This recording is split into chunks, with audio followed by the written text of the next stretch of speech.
Hikmah yang bisa kita ambil dari cerita tersebut ialah, dalam mencari nafkah, carilah yang halal dan jangan pernah mengambil yang bukan hak kita, karena sedikit harta yang halal akan membuat kita bahagia, ketimbang harta banyak, tapi milik orang lain. Assalamualaikum, sahabat beriman.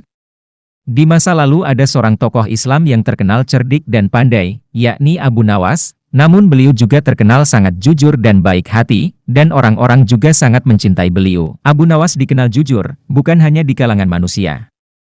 Hingga pada suatu hari kaum jin ingin menguji kejujuran yang dimiliki Abu Nawas.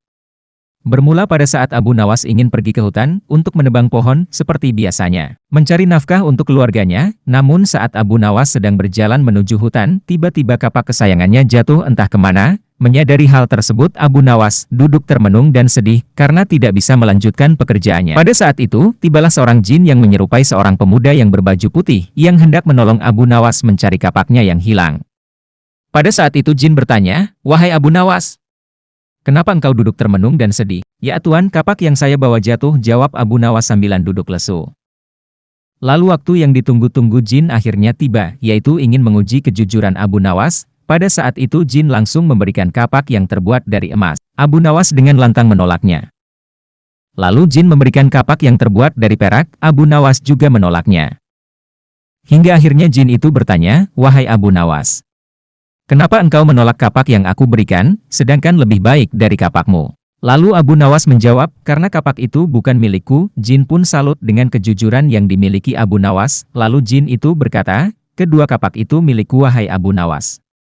Singkat cerita, karena beliau jujur, maka ketiga kapak tersebut diberikan kepada Abu Nawas. Abu Nawas sangat senang dan gembira, karena beliau bisa melanjutkan pekerjaannya. Hikmah yang bisa kita ambil dari cerita tersebut ialah, dalam mencari nafkah, carilah yang halal dan jangan pernah mengambil yang bukan hak kita, karena sedikit harta yang halal akan membuat kita bahagia, ketimbang harta banyak, tapi milik orang lain. Karena pepatah mengatakan, banyaknya ilmu, dia akan menjaga kita. Tapi kalau banyak harta, kita yang menjaganya. Semoga bermanfaat.